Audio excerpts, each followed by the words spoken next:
Namaste, Jai Shri Ram. A very happy Rama Navami festival to all of you. Rama, the name Rama is so divine, so sublime, so grand, so majestic, so full of meaning, so full of feelings.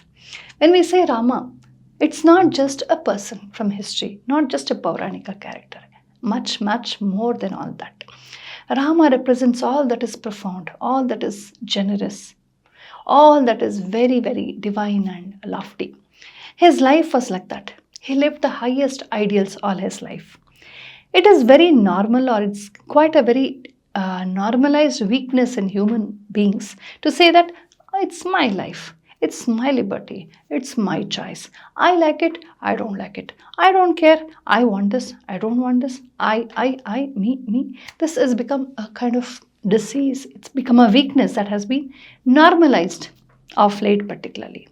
But such people who are totally divided and totally selfish, who never care about the samashti hita. Samashti is the universal welfare. They are very dangerous to the society. What Sri Rama represented was that samashti hita darshana. Anybody who reads the life of Rama in the original Valmiki Ramayana will understand that Rama lived for samashti hita. Everything he thought, everything he spoke, everything he did was always based on samashti hita darshana. To him, it was always the good of everybody which mattered.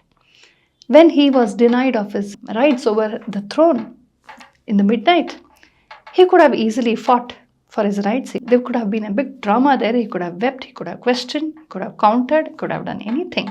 But Rama, as a true leader, as a generous leader, as a samashti hita chintaka, as a leader for whom only the samashti hita mattered and not his vayaktika hita, he thought, yes, I can always fight, I can ask, I can demand, I can command, I can gather people and start a big drama asking that I should be the leader and so on. And there'll be 2-3 factions, Bharata's party, Rama's party and all that. But I'll become a celebrity. But Rama did not think like that. He didn't think like a cheap person. He rather thought, now if I say anything, if I weep, if I vent out my dissent, if I vent out my disappointment, if I say anything, do anything against this particular situation, what will happen? There'll be so many factions in the society. People will start fighting against each other. There'll be chaos, there'll be violence, and the king will be helpless, and there'll be so many things happening.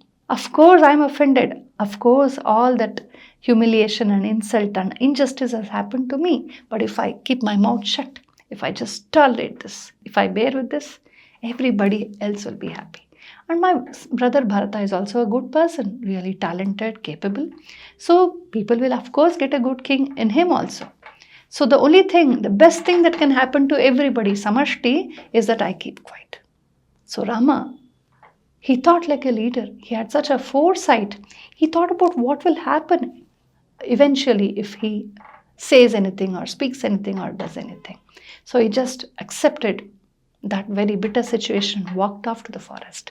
Only a great leader can think like this. That is why Rama is so important to us. And when the situation came when he was the king, when the popular public opinion was against Sita, Raja Rama and Rani Sita, they took the toughest decision ever. They suffered the worst of separation all their lives, but to create a Rama Rajya, to set up an ideal. What more can we expect from a king? That is why he is God for us. He is the most greatest king ever. Then, now and in future forever, if there is the greatest king figure for us, in Bharata it is Rama and Rama only. He lived every ideal. He did everything for the good of humankind. He was the strongest ever, but never misused his power.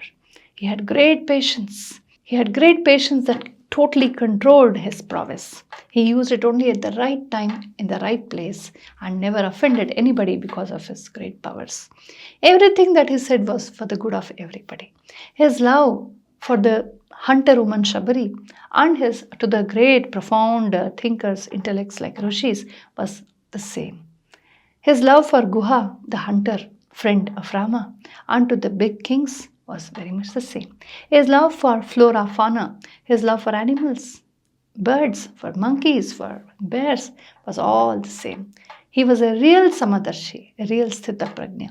In the worst of moments of his life, he kept his calm and worked out how to correct this.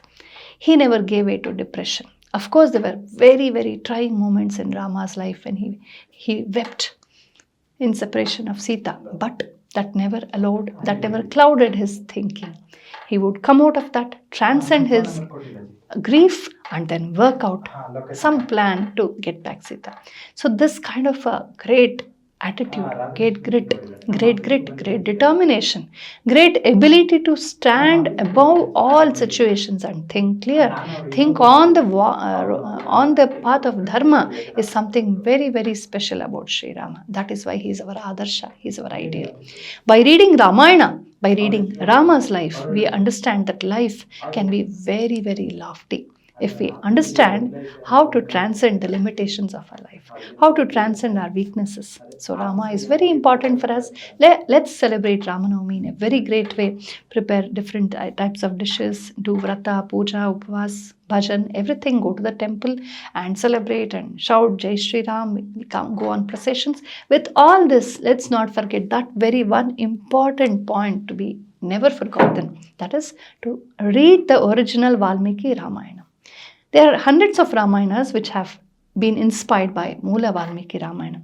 Okay, that's a poetical license. Many poets have come out with beautiful versions of Ramayana, adding lot of characters, removing lot of characters, changing here and there, giving twists and turns to beautify the whole epic. That's fine. It is all aesthetization. It is poetic beauty. But with all these, first and foremost, we must read the Valmiki Ramayana for clarity about who exactly was Rama. What exactly happened in Rama's life? What are the actual facts in Rama's life? What exactly did Rama say? So without having a true understanding of Valmiki Ramayana, we can easily be misled. There are so many wicked agenda working around us. The leftist agenda working around us. They know very well that we will do puja, we will have prasad, we will celebrate, we will do bhajans, everything, but never read the original Valmiki Ramayana. We read any other story, we watch the movies, we watch the serials, but we never read the original Ramayana. This is our weak point. Because of that, it's very easy for any leftist, any Sanatana Dvisha, any Sanatana phobic person to come, walk in and take a line out of context from the Ramayana and confuse us, saying your Rama was like this, Sita was. And we easily fall for the trap. They easily infest us with that virus of misunderstanding Rama. This happens because we don't read the original. Let's read the original Valmiki Ramayana at least once in our life for clarity about Rama. Then read all other Ramayanas, no problem. Let's read Ramayana because that's a great ideal. It gives us a lot of clarity about not just Rama, but about ourselves. As Bharatiyas, we understand the Sanatana Maulyas best by reading Ramayana. So let us start from this day to read the original Valmiki Ramayana. Narrate that to our children. Let our children grow up with Rama in their heart. Let all of our children become like Ramas and Hanumans and build a great Bharata. Together, let's build a great Bharata. May Prabhu Sri Ram bless us. With this prayer, I conclude. Namaste, Jai Shri Ram.